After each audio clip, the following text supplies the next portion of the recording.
Good day to everyone. My name is K.S. Matthew, Professor in the Department of Computer Science, Rajagiri School of Engineering and Technology, Kochi.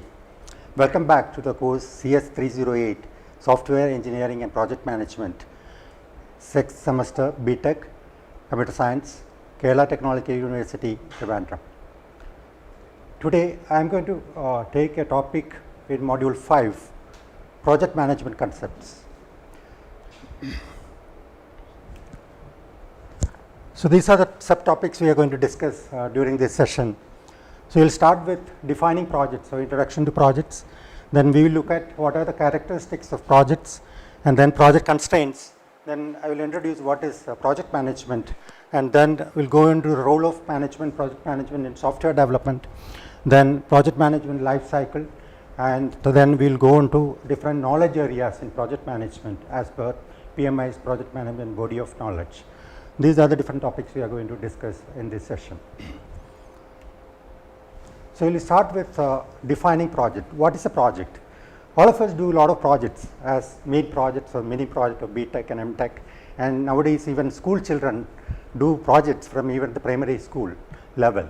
So what is a project? How can we define a project? As per IEEE and PMI, the definition of a project is very simple, a simple statement. So project is a temporary endeavor undertaken to create a unique product or service or result. That is the definition of a project as per IEEE or PMI. So I have highlighted some keywords in this definition. So it is a temporary endeavor. So it is not an ongoing repetitive activity, it is a temporary endeavor. There is a definite beginning and a definite end for every project. It is not an ongoing activity. And the second characteristic, main characteristic is it will always produce an output, and the output could be a product, and it could be a service, or could be a result. Majority of the software product, you may produce a product as output of a project, but it need not be always a product. It can be a service also. For example, when you set up a call center for a MNC, setting up a call center for an MNC, it is a project. But as output of the project, you will not get a product. So the output is a service. You will give customer support service to the customers of that MNC. So it could be a service. And the faculty members, we do a lot of research projects. So most of the research projects, there will not be any output as a product or a service. Many of the cases, research project output is a result. We are trying to prove some concept and there will be a result out of that research project. And this product, service or result will always be unique for every project. You will not do a second project if the product is already available. So output from every project will be a unique, which will be a product, service or a result. So if you look at some examples of a project, so these are some examples of a project: construction project, civil engineering project, building a house or a bridge or a commercial building is a project, a civil engineering project. Development of a financial accounting package is a software project. Development of a communication subsystem for a satellite is a hardware software project. Running a campaign for an environmental issue, for example, Bemurem plant, the environment issue from the Bemurem plant, you may run a campaign against that problem. So which is again a project, because the campaign may start at a particular date, it will end at a particular date, and you will have a lot of activities to be planned. There will be a lot of people involved. There is a money involved, there is a time involved. There is, if you look at the characteristics of that activity, it is exactly a project. Similarly, running a company's preparing a company's financial report. Finance department of a company normally will be doing repetitive jobs like payroll generation, paying for invoices and all that will be done on a regular basis, daily basis, which is not a project, which is an operational activity in an organization, which is very essential for sustaining the business of an organization. But they also, the finance department also do some project. For example, at the end of every year, they will produce a financial report which can be considered as a project, because that activity will start on a particular date, an activity will end on a particular date, and there is output, that is the financial report of the organization. So that can be considered as a project. And setting up a call center for MNC, I already talked about, that is also a project. And if the output from a project is a software application or a software system or a software component, then it is called as a software project. So, we are focusing here on software projects. Now, we will look at what are the different, we talked about two main characteristics of a project, that is a temporary endeavor, there is a definite beginning and end, then it will always produce a unique product, service or a result. Now, let us look at what are the other characteristics of a project. So, these two characters already discussed about. It is not an ongoing effort, there is a definite beginning and definite end. Output is a product, service or result which is always unique in some way. It is performed by people. You need resources, human resources to execute various, to do various activities of the project. So, performed by people constrained by limited resources. So, every project, there is no unlimited resources for the project. Resources are limited, human resources are limited, money budget is limited, time is limited. So, there are a lot of constraints in a project. So, it is constrained by resources, and a project has to be planned, executed, monitored and controlled. And product characteristics are elaborated progressively. So, when you start a project, you will not be clear about the characteristics of the product you are going to develop. The requirements will be very vague in the beginning of the project, but requirements will get elaborated as we progress in the project. So, in every project, the product characteristics that you are going to produce will get elaborated as we progress in the project. And when you achieve the objectives of the project will be terminated and you will be releasing all the resources so that they can work in other projects. And team is released after at the end of the project when the project objectives have been achieved, and usually the projects are complex in nature compared to the operational activities. Operational activities people do on a daily basis, regularly repeated job, then it becomes very simple and easy for them to continue that activity on a regular basis. What a project, if you look at every project is unique, there will be some complexity involved in every project because it is unique. So, if you compare the complexity of an operational activity and the project will have more complexity than an operational activity. Now, let us consider, let us compare the software project with other projects. There is a lot of differences between normal projects, directional project as well as software project because of three specific characteristics of software product. Software product is slightly different than other products. Because of the nature of the software product, the software project will also be is also slightly different and difficult than other project. So, these are the three characteristics of software that makes software project different from other projects. One is invisibility of the software product. We call it as intangible nature of the software product. We cannot see, feel and touch a software product, whereas and you cannot see the progress of development of a software product, and it is invisible.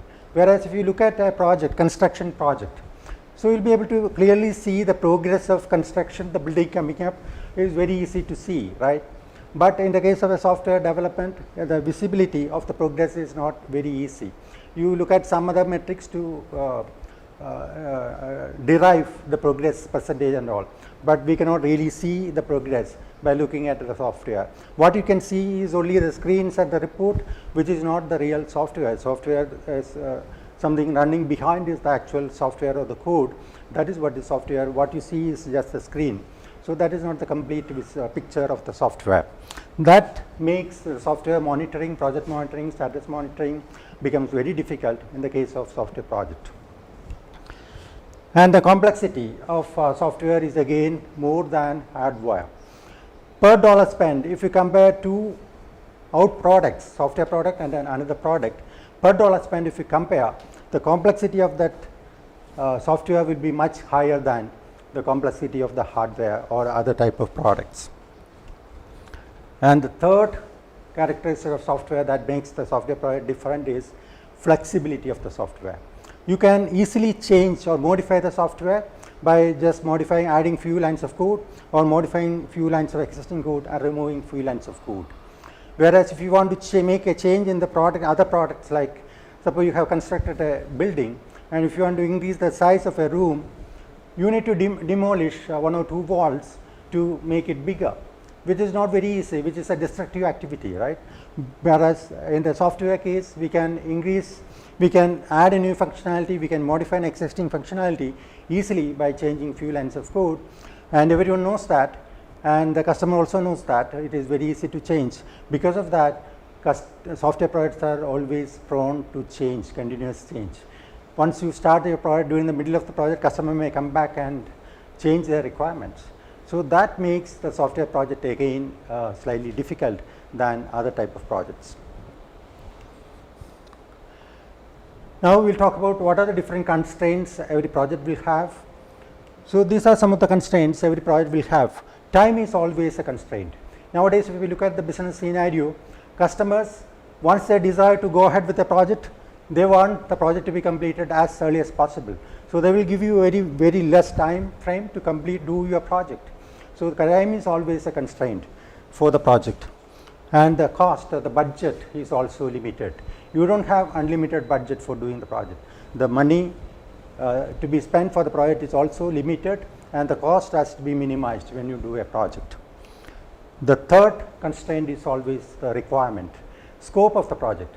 Scope is also becomes a constraint for the project because some of the performance requirements or reliability requirements may not be easily achievable in the present technology scenario, for example. Quality of the product we are going to produce is also a constraint, because suppose there is a stringent quality requirement stated by the customer. Achieving that stringent quality requirement may be a constraint, may be a limitation, may be a difficulty for the project team. And when you design your system, you need to take care of that stringent quality requirement to meet that particular requirement. So quality also becomes a constraint for the project. Resources are always a big constraint. We may not have enough resources and enough trained resources for doing the project activity, software. This is a particular scenario in software industry because the major resource in software project is human resource, and there is lack of trained human resources in every organization, and resources are always a constraint for software projects. And as we discussed in risk management, every project will have a lot of risk, and that risk will come as a constraint for execution, planning and execution of your project. Now, out of these constraints, if you look at any project, we'll have the three main constraints will be there for every project. So those are time, cost and scope will be main constraints in every project, and those are called triple constraints. Those three constraints are called triple constraint. There is a theorem called triple constraint theorem by a project management guru, Harold Kersner. He says that these three constraints, time, cost and scope, can be considered as sides of an equilateral triangle, and the area of the triangle represents quality. When he says time, scope and cost can be considered as sides of an equilateral triangle, what does that mean? The property of an equilateral triangle is all sides are equal. That means time, cost and scope are of equal importance. Also, the time, cost and scope should be balanced with each other. If there is a change in the time, it will also affect either the cost or both cost and scope. So one of the change in one of the constraints will have an effect on the other two constraints or one of the constraints. So that is why all these three constraints should be balanced with each other. If there is a constraint in time, it has to be adjusted with either reducing the scope or increasing the cost. Otherwise, what is going to happen is quality will get affected. We look at how that works. So the time, cost and scope is considered as sides of an equilateral triangle. So you get a project, suppose you get a project, you get an inquiry from the customer listing out the features to be included in your software product, and you estimated the requirements or features and send a proposal to the customer saying that your project will cost approximately $100,000 and it will take approximately 3 months of time, 3 calendar months and $100,000. That's the cost, and time is 3 months. Customer may come back immediately and tell, we may not be able to wait for 3 months, you need to deliver in 1.5 months or 1.5 months or 1 month. Cost Most of the time they may come back with a little bit of negotiation, but assume that they have agreed for the cost of 100,000 US dollar. But they say they are very strict on the timeline, so they want the project to be completed in 1.5 months. So you have a problem. So there is a constraint on the time. The cost remains same as the originally estimated cost, and the scope or the requirements also remain same. So the triangle becomes like this. So what is going to happen is cost remains same, scope remains same, but time there is a constraint. So the triangle is going to be like this. So triangle becomes a skewed triangle instead of an equilateral triangle. And you can see the area within the triangle shrinks. So area quality is represented by the area of the triangle. So the triangle becomes a skewed triangle, area within the triangle shrinks. That indicates you will not be able to deliver a quality product if there is a time constraint which is not adjusted with either the cost or the scope, right? So as a project manager, what are the options for him to solve this problem? It is the responsibility of the project manager to ensure that there is a balance between time, cost and scope before he starts the project. Otherwise, his project, you will not be able to deliver a quality product and the project will fail. So it is the responsibility of a project manager to ensure that there is a balance between time, cost and scope. So what are the options available for a project manager in this situation? One of the options you could think of is, yes, we can do in 1.5 months by adding more resources. Yes, that is possible, but the problem is cost is going to increase. Cost is going to increase and the profit of the company is going to decrease. And so the management will not agree for that. When I will not give you additional resources because it is going to increase the cost and reduce the profit of the organization. Another option could be you ask the customer to reduce the scope, remove some of the functionalities so that we can complete it in 1.5 months. So their product will be becoming partial, so they may not agree for that. They said we need to complete this project completely fully 100% with all the functionalities. So they may not agree for that. So what are the other options a project manager can have? One of the best option could be you tell the customer, negotiate with the customer and say, we will not be able to deliver a product with all these features in 1.5 months. We need 3 months to complete all these features. What we can do is, we will take up this project in 2 phases, phase 1 and phase 2. Tell us what are the high priority requirements or features which we want to see as early as possible, and what are the low priority features. You tell us the priority of the features, and what we will do is, we will take up all the high priority features as phase 1 and deliver the first version of the product after 1.5 months. Then we will go to the phase 2 and implement all the low priority requirements or features and deliver the full product, second version of the product after 3 months. Most of the time customers will agree for that, because if you look at any product, only 30% features of a product is frequently used. Remaining 70% is only rarely used, and some of the features will never be used. So that is the normal product scenario. So customers will normally agree for that, because in 1.5 months they will get a version of the product with all the high priority features and functions which they can start using. After that, meanwhile, you will start developing the low priority features, and in next 1.5 months you will deliver the second version with all the features. So most of the time the customers will be okay with that. So by doing this, what the project manager is trying to do, let us look at that. So what he is trying to do is, time there is a constraint. So he is trying to divide the scope into 2 phases. This is the scope of phase 1 and this is the scope of phase 2. So he divides the scope or the requirement and features into 2 phases. So he has reduced the scope of phase 1. Also the total budget will be split into phase 1 and phase 2. The cost also will come down for the phase 1. The budget will be divided between phase 1 and phase 2. So this is the cost, this is the time, and this is the scope for the phase 1. You can see the triangle again becomes an equilateral triangle. Triangle again becomes an equilateral triangle for phase 1.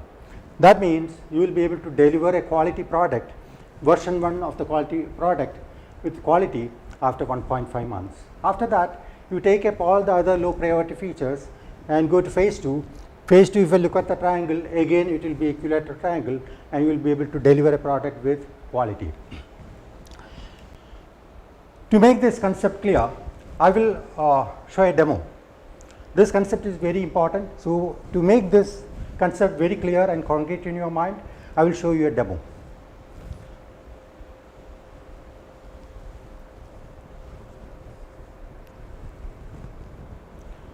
So, here I have 3 ropes. So, this ropes represents the triple constraints of the project. The shortest rope represents time, because in many project, time is the biggest constraint. You will not get enough time for completing your project. Customer may take long time to take a decision. Once they take the decisions, they want the project to be completed as fast as possible. So, time you have is very, very limited. And resources, the company management will also try to limit the resources so that they can reduce the cost. So, the cost is also limited, the budget is also limited. The second rope represents the cost or the budget. And the third rope, the longest rope, is the long list of requirements, the scope. Customers will give you a lot of requirements. So, the scope is long, requirements list is long, the resources is limited, the cost is limited, budget is limited, time is a big constraint, time is very, very short. So, as a project, so now if you can see, these 3 are not balanced, these 3 are of 3 different lengths. So, these are not balanced. So, in this case, you will not be able to do a project and make it successful. So, as a project manager, it is his responsibility to ensure that there is a balance between time, cost and scope. So, he has to negotiate with the customer, he negotiate with the top management and ensure that there is a balance between all these 3. So, he will start negotiating with the customer and ensure that there is a balance between all these 3 before he can start working on the project. So, what he does is he start negotiating with the customer and ensure that time, scope and cost are balanced. Now, you can see all the 3 ropes are of equal length. That means these 3 constraints are balanced. So, now you will be able to complete the project successfully and deliver a quality product.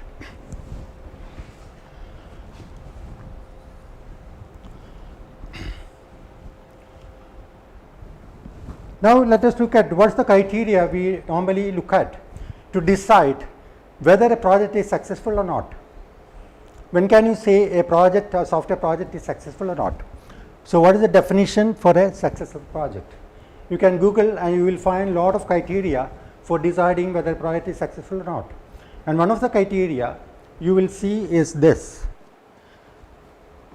One of the definition of a successful project is that the product is delivered on time, within budget, on budget and on target, meeting all the requirements of the customer. So, these are the 3 main criteria people look at to decide whether a project is successful or not: on time delivery, within budget delivery and on target or meeting all the requirements of the customer or including all the features customer requested in the final product. So, if you consider, this is the definition as per the Standish Group, which is a consulting group in US. As per them, it is the definition of a successful project. Based on these 3 criteria, do you have any idea what is the average percentage of successful software projects across the globe at this point of time? What is the average success rate of software project across the globe at this point of time? The Standish Group, it is a consultant group in US. They do a survey every year across the globe in small companies, medium companies and large companies, in small project, medium projects and large project, and they do a survey to see these statistics. What is the percentage of successful software project? And they come out with a report every year. The report name is Kavos report. Kavos report, the name of the report itself says Kavos report. That indicates that there is a big chaos in the software industry, and this is a paid report. We will not get the latest report unless you pay. So, I have the 2018 report of Kavos report, Standish Group. As per 2018 Kavos report, so this is the statistics. Average, this is across the globe, average percentage. So, you can see only 30% of the software projects were successful in 2018. Remaining 70% were failures considering those three criteria, right? So it is not a good percentage, 30% is not a good percentage, 70% is a failure. And out of 70%, 90% was total failure, meaning project was either cancelled or terminated in between, or the product delivered was never used by the customer. And remaining 51% was challenged project, meaning either schedule and the budget was overrun, or the project was delivered with a schedule slippage, or the project was delivered with a budget overrun, or with not meeting the quality requirements, or not meeting all the requirements of the customer, 51%. So 51% were challenged project. So that's the current scenario of software industry. Only 30% of software projects are successful, remaining are all failures, if you consider the actual criteria for the success of the project. If you look at the previous reports, so I have the figures of from 2011, 2012, 13, 14 and 15, you can see the percentage of successful project is 29%, 27%, 31%, 28% and 29%. It's all near 30%. You can see it is all changing around 30%. You cannot see any consistent improvement in the success rate. Though companies are spending a lot of money in process improvement, going for certification, CMMI certification, ISO certification, though all those initiatives are there in the organizations, in the industry, but still you are not able to see a consistent progress in the improvement or the success rate of the project. So that is what the situation of a software industry at this point of time. And the Kavos report, they also look at what are the possible causes of software project failures. They report that as well. And as per 2015 Kavos report, these are the most common causes of software project failures: lack of user input and involvement, incomplete requirements and specifications, changing requirements and specifications, unrealistic estimation and expectations, improper or lack of planning, lack of resources, forced deadlines or schedule forced on the team, lack of executive support, top management support, technology incompetence of the resources, new technology, working on new technology. These are some of the causes Standish Group has identified in software project failures.